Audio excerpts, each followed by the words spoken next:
Hello, viewers, or perhaps class in this case.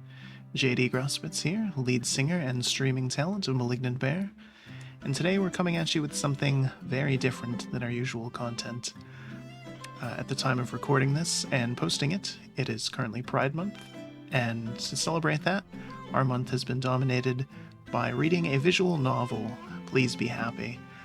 This was on my Game of the Year list last year, and as a result of that, we got some requests to stream the complete thing. And so we did, or rather, one of the endings of it. I love this book, this story so much, these characters, everything about it, to the point where I wanted to explore it a little further by doing an actual book report, a literary analysis of some of the literary references and social and cultural themes that take place in it. I think it's a fascinating story full of some great characters, and I just wanted to explore that a little more because I think that the writers and everyone involved in this did just a phenomenal job with it, and that their work should be explored and expanded upon. So, let's jump in. Of course, the big thing about any kind of creative work, before we go into it, is that it is all up to you, the reader, the viewer, whatever it might be.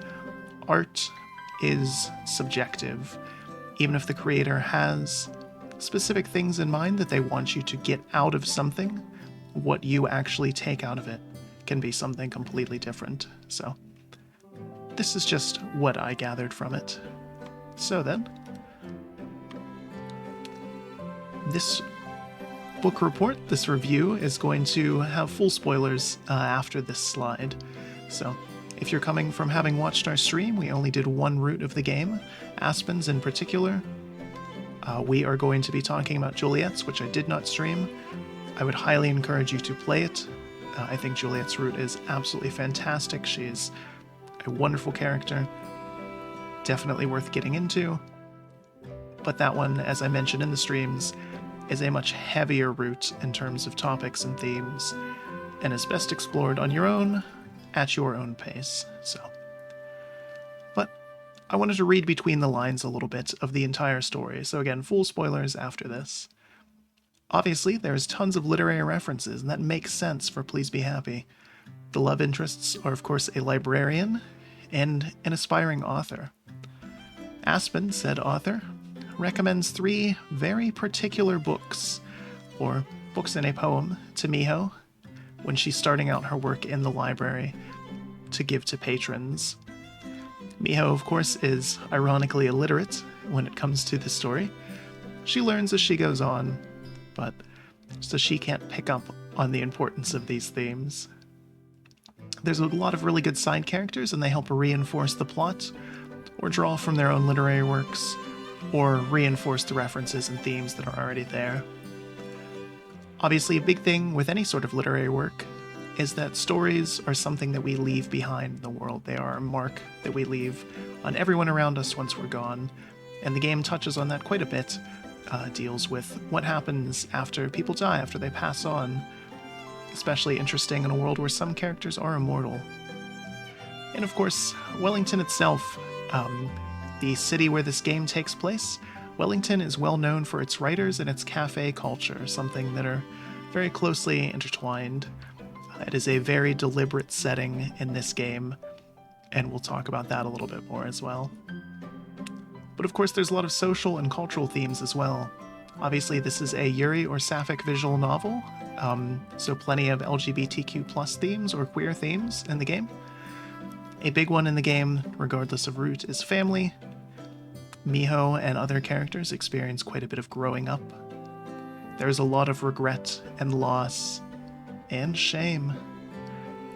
And of course, the importance of dreams and self as you go through life. These are all crucial things to all of the characters, but especially Miho. So our plot summary before we can talk about anything else, we have to recap the entire game just in case. So Miho, our main character, is a centuries-old Gumiho, which is a mythical fox girl of Korean origin, and she travels to Wellington, New Zealand in a fantastical version of it in search of her person, who is a human who was once nice to her when she was a fox centuries ago. We are not given an exact time frame, although you can sort of guess. Unfortunately, every Gumiho, as we later learn, has a unique magical ability or curse. In Miho's case, she is cursed that she will be forgotten by everyone that she meets after 24 hours. As a result, she lives a life of complete solitude, trusts no one, and is incredibly naive.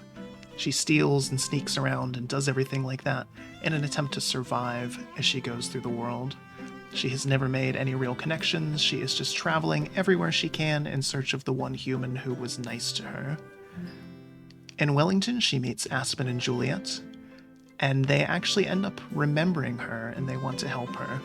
Aspen is an aspiring author who works at a cafe, the Bell House, and Juliet owns a library. Juliet is a vampire, also centuries old, and we'll talk about that as well. But she's inspired by these people, interested by them, and decides that she wants to stay in Wellington and learn to become human. Eventually, along the way, she meets some other characters, most notably, though, another Gumiho, the first one that she has ever met, Silver, and she likens Miho to a dog because she's decided to be with humans rather than be on her own. Miho makes a bunch of other connections that are very important to her as she grows, and other characters, and eventually Silver adopts a new name, Yunbi, and leaves on her own journey. In Aspen's route, or in both routes, I should say, Aspen confesses her love for Miho, and this is a big major point in the game. In Aspen's route, Miho eventually becomes human and dedicates her life to helping animals as her mark on the world. Aspen is then able to follow her own dreams as well, thanks to support from Miho. In Juliet's route, however, Aspen suffers from Miho's curse and forgets her. Juliet and Miho then bond over their past trauma, of which they both have quite a bit, and Juliet eventually opens up, and both of them adopt Lyra, a little girl that can turn invisible, and they start a new family together. And Miho, rather than becoming fully human, becomes a Chuniho, a sky fox. In either case, regardless of the ending that you get, Miho does lose her curse. And they are all good endings. Miho makes good, valuable connections with the world and the people around her. But of course, the mark of a really good story, at least for me, is the characters in it, all the characters that we just mentioned. And so we have to do some character studies. Because all of the references in this game work overall. All of them can be tied back to any character, but they're more strongly with some than others. So we'll be talking about Miho, Aspen, Juliet, and then all of our secondary characters as well. So, have some various quotes and things from the game sprinkled throughout this incredibly professional PowerPoint. It's fun to make these, isn't it? Oop. Helps if I go to the right slide. Of course, had to have a little screw up in there. So Miho obviously wanted to pick the most flattering picture of her as she is frantically learning how to read and write on her first day of work in the library.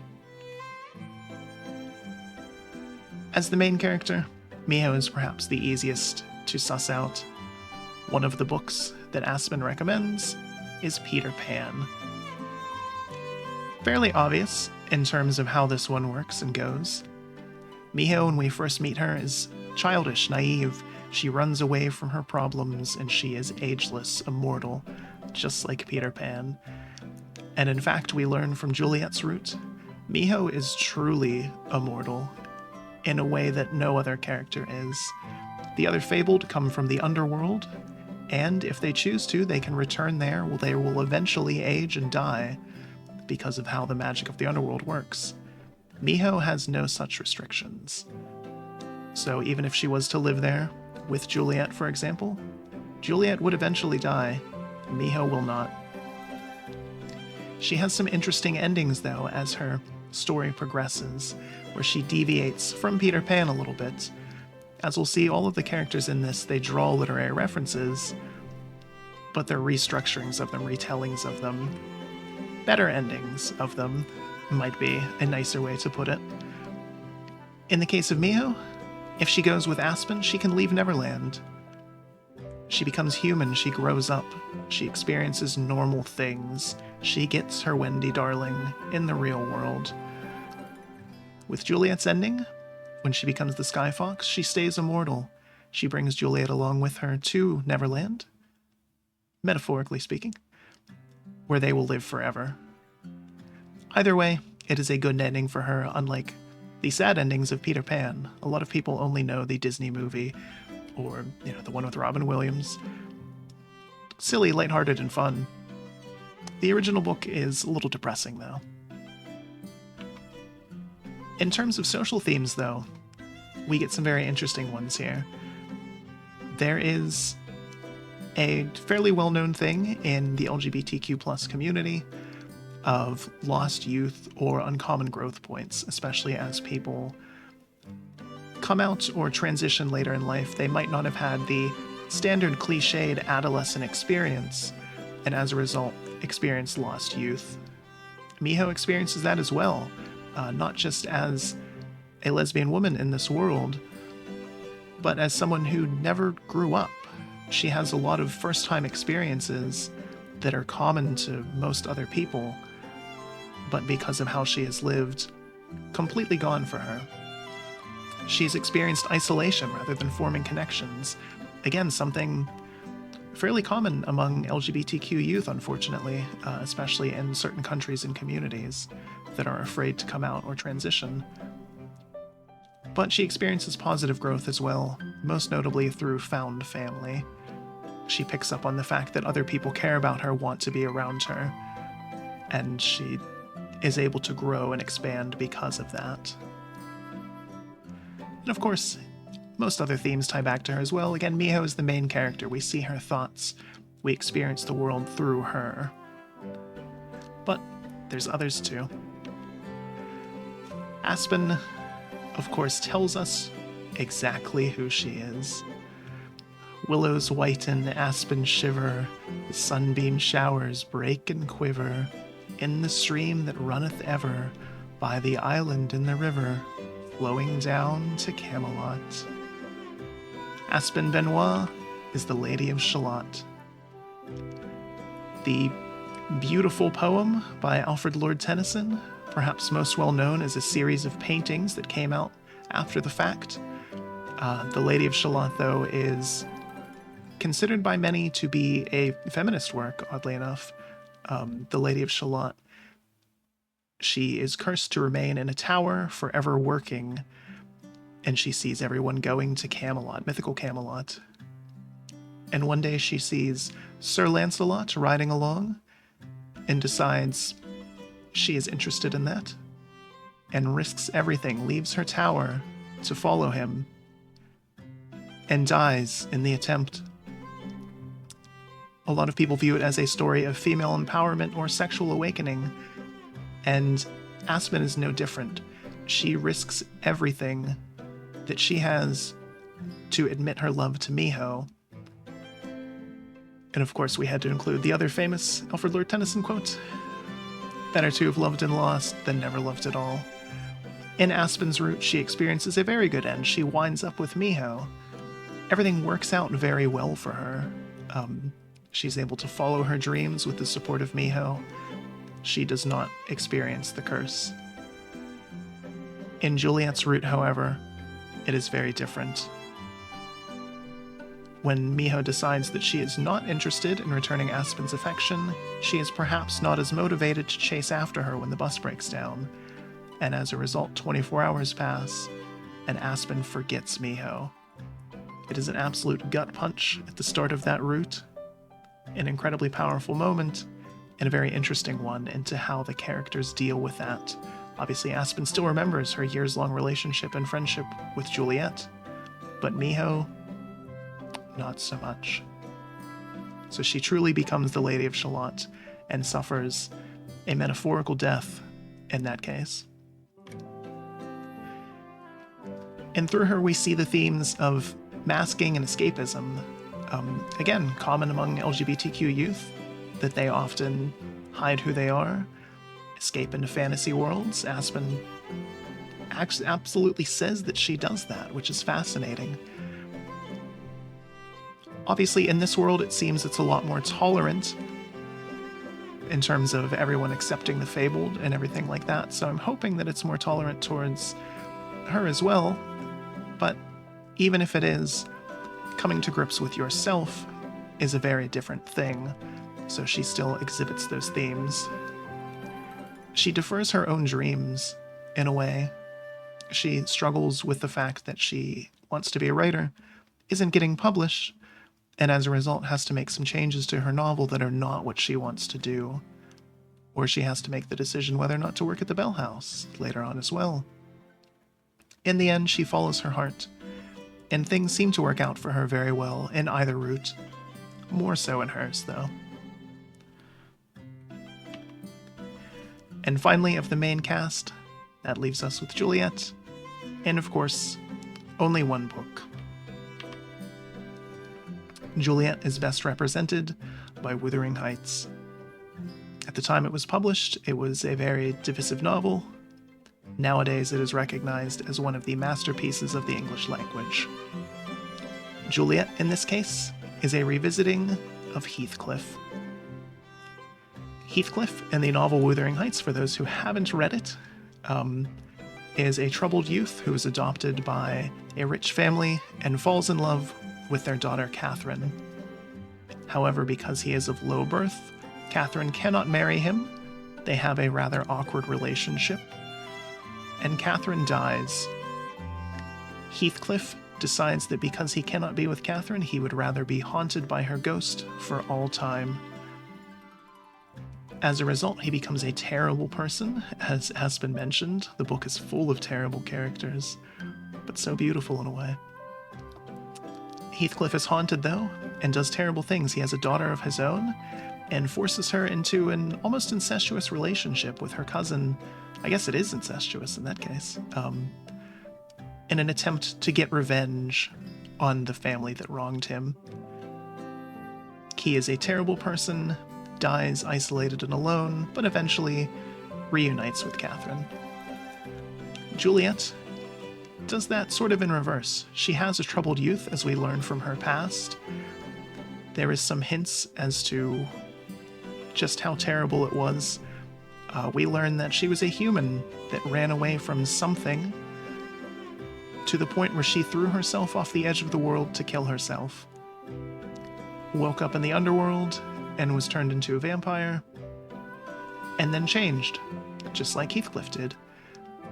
Heathcliff, after his troubled youth, was fairly normal for a while, and then became terrible later in life. Juliet tells us that she was rather hedonistic after she was turned, so her middle ages, I suppose, and then settled down when she adopted a daughter, Cosette. She lives completely selflessly, mostly as a result of Cosette. And when Cosette dies, because she is human, Juliet is haunted by her, metaphorically in this case, not the very real ghost like Catherine in Wuthering Heights, but she's haunted by Cosette's memory and is unable to move on. Her house, the library, is full of Cosette's things, and she struggles to get past that. She lives so selflessly that she cannot live for herself. Eventually, though, with the help of Miho and her route, she gets a new found family. They adopt a little girl, Lyra, and she learns to live not just for herself, but for those around her, to finally move on as the world around her does. She clearly struggles with the fact that she is centuries old and is often stuck in the past, not just in terms of lifestyle, but everything else. She definitely experiences a lot of regret. She mentions running away, just as Miho had. She gives a lot of hypocritical advice, which is fascinating. She is clearly a very mature and wise character, and she helps Miho and Aspen quite a bit. She has trouble following or practicing what she preaches. Obviously, found family is a big thing within the LGBTQ+ community as well. There is a saying that love is thicker than blood, and I think that rings true for a lot of people in that community especially. You cannot choose who you were born to, who your birth parents are, and things like that. They might not accept you for who you are, but you can always find others who do. And in Juliet's case, again, she cannot have children, she's a vampire. So she adopts twice in this case, and it works quite well. She also has a theme of damaged people helping each other out. She and Miho have quite a lot of baggage and emotional trauma. Miho has so much that she doesn't even quite understand it or realize it until it is directly explained to her.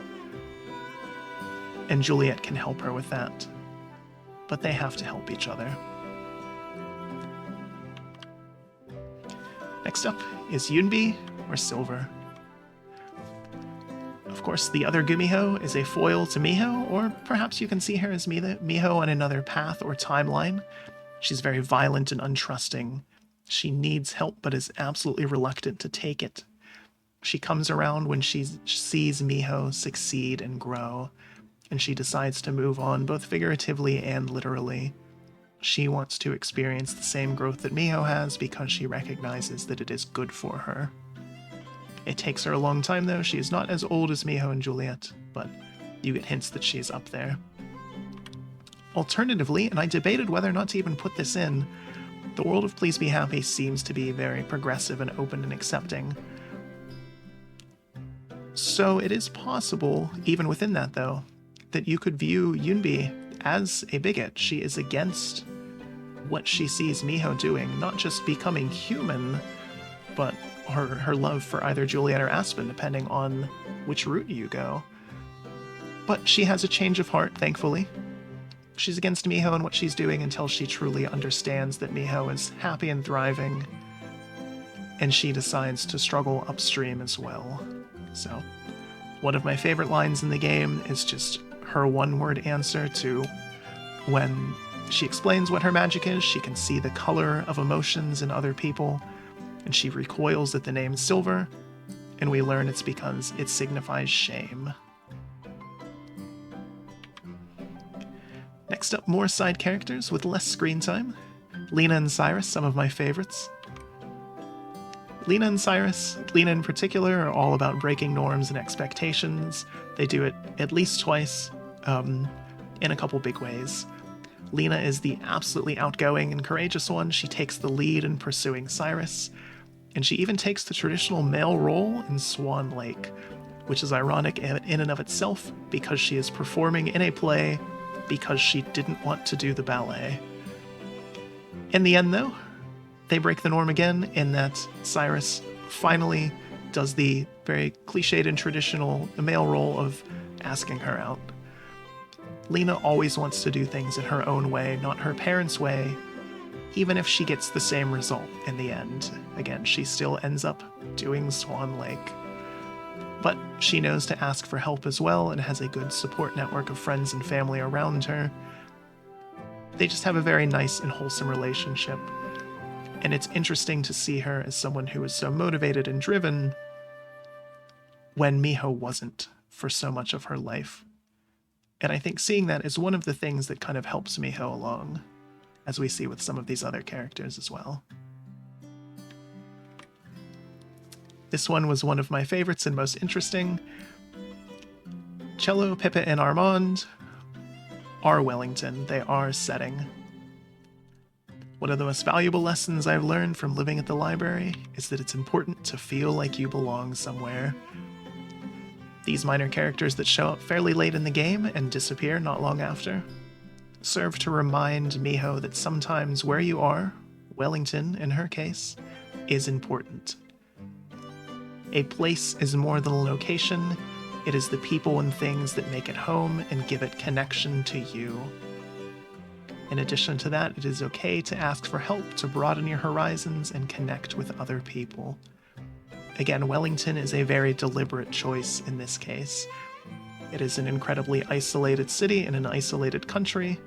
At the far end of the world, Miho has traveled everywhere in the world.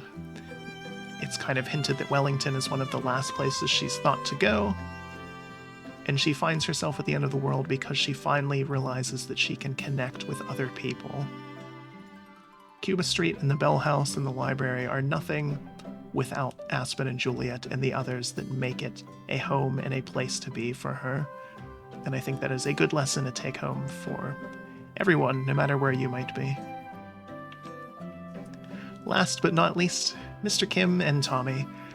These are the little side stories you get to pick depending on who you actually want to talk to. Mr. Kim is the elderly fisherman, not super old though, he calls himself old.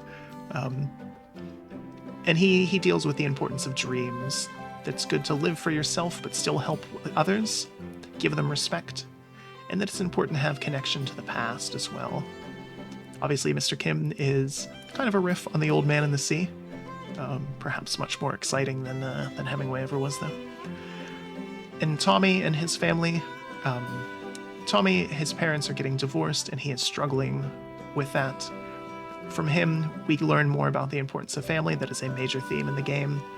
But we also learn that growing up brings changes, but you can handle them and stay true to yourself. Tommy has an imaginary friend, Gerby, and in his route, as Tommy grows, makes other friends outside of that and becomes more accepting of his parents' divorce, Gerby leaves him to go help other kids that need help instead. At the beginning, Tommy is the only one that can see Gerby, but right before he leaves, his parents do as well.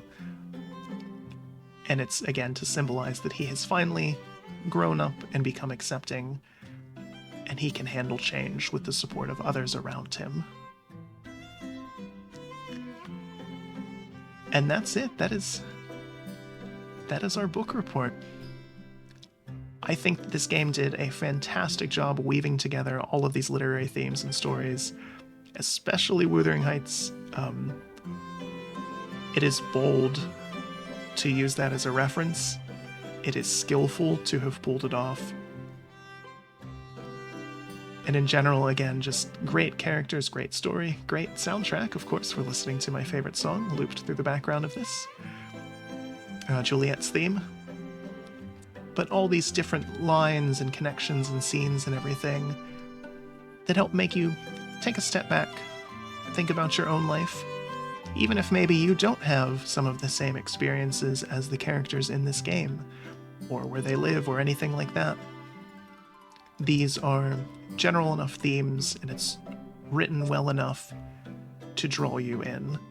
So that was why I wanted to cover this. I think this stands on its own as a beautiful slice of life story that is incredibly interesting, and again, a great hopeful tale. It definitely can help you feel happy, as the title suggests. But it also, I think, does a fantastic job as a work of literature, as a work of art. So, that is our book report. Again, seemed only appropriate to do one since we read an entire visual novel on stream, something we do not do. I hope you enjoyed this and got something out of it, and remember, art is subjective. Maybe you do another reading or watch my playthrough or another one and get something else out of it entirely. As long as you enjoyed it and it impacted you in some way, I think that's all that matters. So, thanks for watching, and again, happy Pride Month as well.